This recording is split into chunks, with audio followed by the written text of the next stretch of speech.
Hey everybody, Keith Niebuhr with Gators Online and On3, and this is the Gators Online Recruiting Show. I'm joined by Corey Bender, recruiting writer extraordinaire, good friend of mine. We both cover the Florida Gators recruiting full-time, and today we're going to talk about what's really on everybody's mind. I mean, we're writing a lot of stories about juniors because they're the next group coming, but in the meantime, even though a lot of hay is in the barn, Corey, for 2024, Florida still has 4 or 5 spots available for high school guys. So we're going to break down who the top remaining targets are today and kind of where we think things, are sitting right now. But Corey, so far, hard to have any complaints if you're a Florida fan. 22 verbal commitments, number 3 class in the country. Just your quick thoughts on the class as a whole right now. Yeah, and I've kind of said this all summer. I've always said June's the most important month in recruiting right now, and I think if you're a Florida fan, you got to be pleased with what they did. I thought they were the hottest team in June. Like you said, Keith, most of the class is already filled out. There's some remaining top targets still on the board, but I think right now, if you're a Florida fan, I mean, you're positioned really well heading into the season, and you're still in play for some major elite kids. So I think right now it's going as good as you actually envision it to be if you're a Florida fan. Well, let's go position by position. At quarterback, look, Florida's got DJ Lagway. And you see Lincoln Riley, right before we recorded this, just landed the top 2026 quarterback in the country. The guy's a recruiting machine at quarterback, but yet he couldn't get DJ Lagway. That was a huge win for Billy Napier and company. We think Florida's probably done at quarterback. Look, we say think because things are always subject to change. You never say never in recruiting, obviously. Injuries, attrition, transfers, you never know what's going to happen, right? So you leave that door open. But right now, Florida seems comfortable with 1 quarterback committed in this class. Running back, though, Corey, Florida has 1 player committed, Kanan Daniels out of West Point, Mississippi. That was actually a big win because Mississippi State wanted him. And it is hard to pull kids out of that state, as Auburn just found out and Miami just found out with Kamari and Franklin picking Ole Miss, the 5-star defensive lineman. But Kanan Daniels, a 4-star running back from West Point, which is, 20, 30 minutes from Starkville, if that. Great little area, the Golden Triangle, I think they call it. So they've got him committed. At one point, they had 2 guys committed, Corey, but Chauncey Bowens flipped to Georgia. Then it looked like Florida may only sign or take 1 running back in the class. Now we're being told they're going to take 2. So who are the main targets? So we've got 2 guys to watch right now. Jarrett Gibson, 4-star commit of the Texas Longhorns, but he's from Gainesville, okay? I mean, he's one time committed to Florida. That's going to be a difficult flip, but Florida continues to try to work on him. And another name to track is Jaden Baugh, who's from Columbia High School, I believe, in Decatur, Georgia. He lives in Decatur, Georgia, which is in the Atlanta metro area, inside the perimeter, in fact. He's committed to Arkansas, and he's telling both of us, hey, I may visit Florida. I don't know yet. He's still thinking about it. He's been there once. Florida gave him an official offer a couple weeks ago, so he's thinking about it. Meanwhile, Corey, the staff is evaluating a bunch of other guys, mostly guys committed to other schools, to see, hey, who is a staff that we want to pursue? So there's a lot to shake out there, but back to Jarrett Gibson, Corey, he was committed to Florida at one time. And Billy Napier and company came in, and not long after, he opened his recruitment back up, and now he's a Longhorn. I don't love my chances with Florida and Gibson right now. Do you? No, I don't. It's one of those things, too. I don't think it's anything Florida's doing wrong or anything like that. But, it's the NIL era. We all know, with Texas, they just got Cedric Baxter out of the Sunshine State. So, Texas is a really intriguing place for a lot of these kids right now, especially here in the Sunshine State. And obviously with Florida, they have the Gainesville appeal. He comes home on the holidays, Jarrett Gibson. And that's kind of what happened on Easter. He came to campus twice during that break. And, Florida was one of the schools. They'll always kind of be mentioned at the end. And I know he loves Florida as far as, he respects Florida and stuff like that. It's a school he loved as a kid. But when it comes to recruiting, a lot of these kids separate fandom and, kind of treat like a business, and that's what Gibson has done. So maybe they can get an official visit down the line. I think that'd be the best case scenario. But I think definitely right now, if you're being honest with yourself, Florida definitely has a steep hill to kind of climb if they want to, be able to get him in the fold. The only way I can see that changing is, if Florida has surpasses everyone's expectations in the fall and has a really good season, and maybe that gets a guy on board. And because we all know Florida right now, they do a really good job of utilizing multiple running backs. So Gibson took note of that. He talked to me about that early this year, and he definitely, the proof is in the pudding with what Jabbar Jalouk puts on the field. And I guess it's just a wait and see approach. But if I'm a Florida fan, I definitely wouldn't get my hopes up for sure. All right, and I am working, trying different things with the camera, so we're gonna get this right in the next few episodes. But hopefully, I'm back on the screen. Corey, you can see Yeah, you're me? good to go. Yeah, you're good. I was off and I'm back, and that's because of my allergies and all this weird stuff. I just would rather not be on the screen. But anyway, Corey, we should point out Jared Gibson has said, "Look, I'll probably go to a Florida game this fall." Hey, anything's possible. Although that's not what you want to hear if you're a fan. Anything's possible. I mean, theoretically, you can tie an elephant tail to a daisy and he can hang off a cliff, right? But that's not going to happen. So we'll see. But you keep chipping away. You hope for the best. And also, don't forget this. And Corey and I talk about this all the time. You recruit a guy. Maybe he picks another school, but maybe he doesn't like it there. But he built a good relationship with you. So then maybe when he hits the transfer portal, well, you know what? I like these guys in Gainesville. So I'll give them a look. Anyway, wide receiver, Florida's got 3 4-stars committed. Jeray Hawkins of IMG Academy in Bradenton, TJ Abrams of Dunbar High School in Fort Myers, and then Isaiah Williams of Carrollwood Day School in North Tampa. They'd like to add another guy, Corey. They really want it to be an elite guy. They focused on, I'd say, 3 or 4 guys. But the main ones, Jeremiah Smith, 5-star, #1 recruit in the country, according to some services, committed to Ohio State. We think he's probably pretty solid to Ohio State. However, he's visited Florida, at least 3 times over the summer and plans to come back for a game. He's already officially visited Florida, and he's very close with Florida, a 5-star Gators commit, DJ Lagway. So, again, the door is slightly cracked, but it's also cracked for Miami and really FSU. I'd say Florida and FSU more than Miami, we think anyway. But that'll be a tough one to flip. But look, they're in the ball game. TJ Moore is a guy that Florida really liked. You know him really well. Corey plays at Tampa Catholic. He committed to Clemson. And Clemson will, once you commit there, the rule is you don't visit other schools or we'll drop you. Of course, Deshaun Watson visited Auburn. And guess what? He wasn't dropped miraculously enough. Yeah. But anyway, then we have, was it Ray McLeod too and Deion Kane? Didn't they visit? Well, those would have been guys you covered, but I was covering Auburn and DJ. Yeah. And Deshaun Watson was on campus. And the funny thing was he denied it. He denied being there. Okay. Reporters like me, I don't want to say we got death threats, but we got some interesting comments. And then it was proven that he was there and he had to go on a local TV station and apologize to everybody. But anyway, but TJ Moore is saying right now, I don't plan on visiting anywhere. We're just keeping an eye on him because he's 2 hours up the road, down the road from Gainesville. But we don't like Florida's chances. But the third guy we're going to mention, Florida may be rising with, Corey, and it's a guy named Cam McKell. I think that's how you pronounce it. He's in Statesboro, Georgia. So you already have a Florida commitment, tight end Amir Jackson from Portal, Georgia, which is literally 20 minutes away. I don't know whether they know each other or not. I'm working on that. But Cam McKell's an interesting one, 4-star recruit, Statesboro, Georgia, because everybody has projected him to Georgia the whole way. But Georgia likes him at DB, and he wants to play receiver. And apparently he's pretty adamant about this. That's so key, if Georgia doesn't come around, then it's going to be how bad do you want to be at Georgia versus how bad you want to play wide receiver. Florida seems to be rising. He's going to visit some other schools this fall as well. But he said, hey, I talked to him the other night. He does plan on visiting Florida. They're trying to figure out his official visit schedule, Corey. Will it be in the fall or will it be in December? Florida would prefer to have him after the season. They don't like doing officials during the season.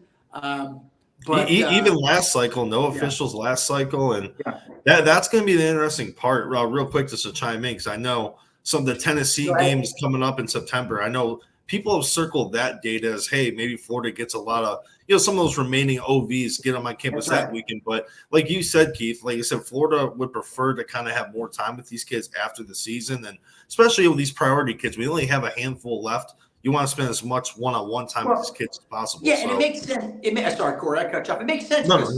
People are like, why wouldn't you bring them in for the big weekend? Well, think about the FSU weekend. That's Thanksgiving weekend.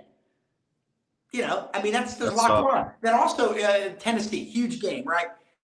But if it's a big game, the kid's probably going to want to go on their own anyway.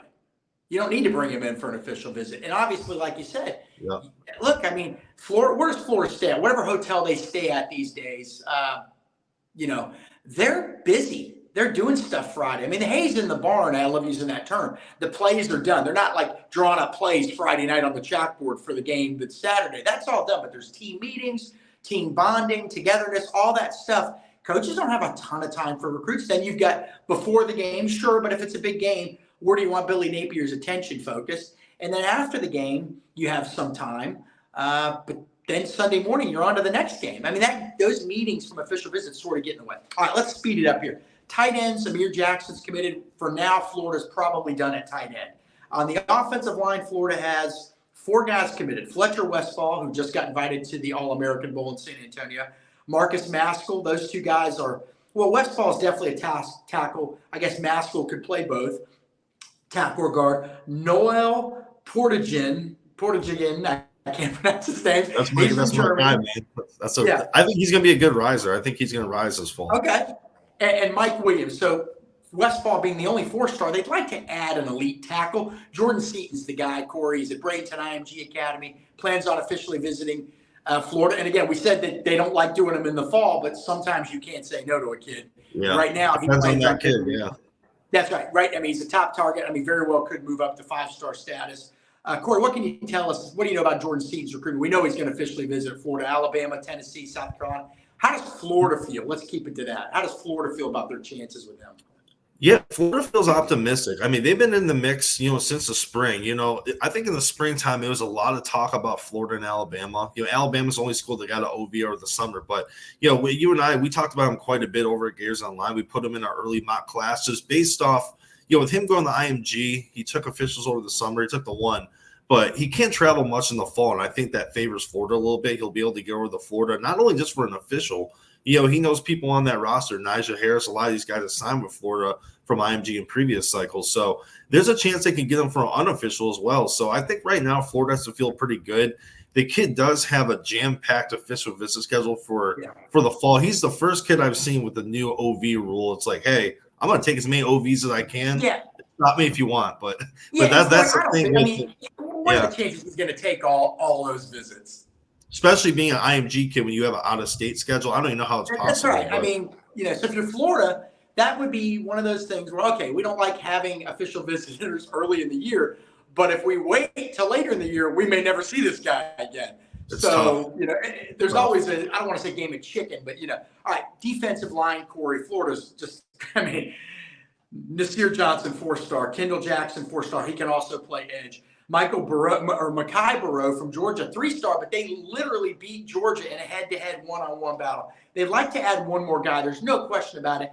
LJ McCray's the top target. Top 50 national recruit, can play end, can play tackle, probably could play edge. This guy's dynamic, 6'6", 270 pounds. I saw him play last week, and man, when he flips the switch on, wow. Okay, wow.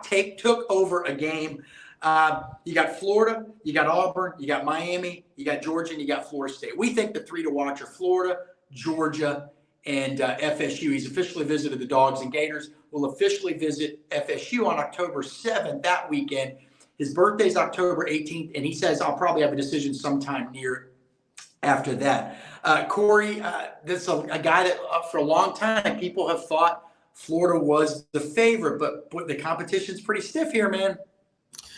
Even with his teammate Zay Mincy, I think early on, I think we had a more clear picture of where both of their recruitments were earlier in the year compared to after June when they took a bunch of these OVs. So I think right now, Florida and Georgia, those are the schools buzzing the most. And it's interesting because earlier in the year, I kind of looked at it as a Florida FSU battle when they always say track the visits. And, there's always been a certain buzz with that. Mike Norvell's staff, he's really clicked with them. And so right now, I would say it's Florida, Georgia. That's most of the momentum. But I think with Florida State, when I first saw his OV schedule, I thought, man, they're waiting until the fall to get him on campus. He's going to take other OVs in June. It might end up working out perfect for them because all his other OVs were during the summer and it was kind of quiet. He might go to Tallahassee. It's going to be a great game environment. He has a good relationship with that staff. So I think that FSU OV, I think that's the X factor in this whole recruitment. But I think Florida's right there. I mean, he can go to Florida, Georgia, or FSU today, and neither choice would surprise me. I think it's very consistent. Well, when you look at Georgia's talent level, Corey, I've cut you off again. I do this every time, so my apologies. No, you're good. You're good. When you look at Georgia's talent level, and then you look at their schedule, which is quite frankly not that hard for an SEC school this year, they're going to win a lot of games. Okay, bad season, they might go 9-3, a horrible season. FSU and Florida, though, FSU's got the much easier schedule, obviously. Florida's is a significantly harder schedule than them. So if you're FSU, you're thinking, by October 7th, Florida may have a couple losses. That's what they're thinking. but it also could backfire because if Florida beats Utah and then can beat Tennessee and Kentucky or one of the two, if just Florida comes out of that in a spot where it looks like they're on an upward trajectory, well, FSU plays LSU in week 1 and Clemson just a few weeks later. I'm sure FSU's thinking we're going to be 4-0 and Florida's going to be 2-3. It very well could. You just never know is what I'm saying. Yeah. But smartly on paper for FSU to schedule when they did. So we'll see how that plays out. Linebackers and edges, Corey. I'm looking at this right now. There's no area stronger on the Florida recruiting class commitment list in this group. Miles Graham, 4-star. Adarius Hayes, 4-star. Jamonte Waller, 4-star. He'll be an inside backer / edge. Aaron Childs, 4-star. Amaris Williams, who's listed as a defensive lineman, but people at Florida behind the scenes have said he's going to be an edge. So an incredible group there. We don't think they really need anybody else at linebacker. Now, cornerback, Florida's got, I got to pull this up again. Florida's got 2 guys committed. Teddy Foster, a 3-star from Sarasota, and Wardell Mack, a 4-star from Louisiana. Foster seems like he's locked in. Wardell Mack just committed to Florida last week. A little bit surprising. Not that he necessarily picked Florida. I mean, it was a Florida-Texas battle. I think both of us thought Texas led, but we didn't really know. We knew we had written Florida felt good. Florida felt good. Florida felt like it was in a great spot and would be in it till the end, but we didn't know what that meant. As it turns out, they already knew they were getting him. But anyway, but now he says he's going to take more visits. I think that was always the concern with him, Corey, that if you get him on board, LSU's going to push till the very end. He's an in-state kid for them. Texas isn't going to give up. Now he's going to also visit FSU. So it may be a little bit of a battle to keep him. We'll see. The top remaining target, you mentioned him a minute ago, Zay Mincy, 4-star, teammate of LJ McCray at Daytona Beach, Maryland. And I saw him play last week too. And even though there were no passes thrown his way, he's just kind of got that it factor, the way he looks in pads, the way he carries himself. So who are the schools to watch? He's down to 4. Florida, Miami, Florida State, and Alabama. Alabama, I think Corey already has like 5 DBs committed. So that's something to keep an eye on. Miami seems to be rising. The Canes did get him on campus that last week in July. August is a recruiting dead period. So it feels like maybe Florida and Miami a little bit ahead of Alabama right now. He's going to have a decision real soon, but it's going to be private, and he's not going to announce his decision until January 6th at the All-American Bowl. I believe that's going to be on NBC. Corey, I went from feeling really good about this guy to I don't know what to think. I mean, it feels like kind of a toss-up maybe, but what do people at Florida think? Yeah, Florida's been optimistic from the start. We put in a prediction several months ago, and I still feel good about that. I just, with that familiarity, up in Gainesville, he's kind of a well-reserved kid. It does not all about social media and all that type of thing. So I think it's about comfort level, and obviously Florida brings him that. He's been very comfortable in Gainesville. The Corey Raymond effect is very important to him as well, knowing he can get developed. And I think right now, I think you said perfectly, Keith. I think it's Florida, Miami, with Miami kind of being the school on the rise. Florida's been the most consistent from the start. Alabama's the one I would call the X factor, just because I don't need to explain that. Alabama's Alabama, and they could get my campus with one visit in the fall, and that could be it. But I think overall, if he's committing soon, it's going to be private. In my opinion, that favors Florida slightly over Miami. FSU is still in the mix, but I know they haven't been, heavily mentioned as much as Florida and Miami. Yeah. So I think it's a wait and see game with him right now. And I think even him, I think he's probably going back and forth on a few schools, but I wouldn't change my prediction. I still give Florida the slight edge, but this is going to be I think a long 4 months though of, hey, we're hearing this, sources are saying this. So, it's going to be interesting, but Florida's right there at the very top like they are with his teammate, LJ McCray. Well, and we mentioned Alabama, and Alabama beat out Florida this summer for another highly rated cornerback, Jameer Grimsley of Tampa Catholic, a guy you and I both probably know better than anybody. Florida's still recruiting him too. And, his dad's a big Gator fan now, and Jameer's sort of a Gator fan too. So they're going to be watching Florida closely. They basically said, hey, if they win 10 games this year, look out. Well, I mean, 10 games with that schedule may be a difficult ask. But, hey, look, he's keeping an open mind. We'll have to see how that plays out. Now, should Florida, I keep wanting to say Auburn, I covered them so many years. Should Florida miss on Zay Mincy and not feel good about the ability to flip Jameer Grimsley, maybe keep an eye on Kevin Levy, a 4-star defensive back. Well, it depends on how you talk to 4-star, 3-star defensive back from Cardinal Newman High School down in West Palm Beach. He's committed to Rutgers, but Florida State both recruited him. pretty heavily at one time. Florida wanted him to camp, and he kind of opted against that. But he's lean, he's long, and he's fast, and we know secondary coach Corey Raymond likes that. Now, at safety, Corey, Florida's got 2 guys committed, 5-star Xavier Phil-Sami and 3-star Josiah Davis to Georgia. We feel like both those guys are solid. Interestingly enough, an offer did go out to Jordan Pride, a Texas A&M commit from Bluntstown in early August, an official offer. A one-time big Gator target, but actually we probably both thought he was probably leaning Florida when he committed to A&M. Just something to keep an eye on. We don't think they put the foot on the gas yet for him, but maybe you miss on some guys. Maybe a spot opens. Go ahead, Corey, what you got? Yeah, no, and another one, too, just to mention, too, at corner, just in case, and like you said, you never know, later in the fall they miss on guys, is Amari Sanders down at Miami Gulliver Prep. So they offered him early this year. He actually did a private workout with Corey Raymond over the summer, went up and had a 2-day visit. So the vibe I got, he's kind of more of a plan B type guy with Florida. And that's nothing against him. It's just with Corey Raymond, he has a lot of high-level guys. You already have 2 guys in the class. So Nebraska's a school trending up for him right now, but that could be easily a kid that Florida circles back on later in the cycle, and you always got that appeal to play in the SEC in your home state, so we'll see. All right. Thanks for everybody stopping by to watch the Gators Online Recruiting Show. I mean, I dressed up. Corey even put his hat on forward. I mean, this is a formal affair for us. This is as good as it gets, okay? I don't expect to see Corey wearing a suit unless it's a shirt, the T-shirt that looks like a tuxedo. I'll have a polo next time.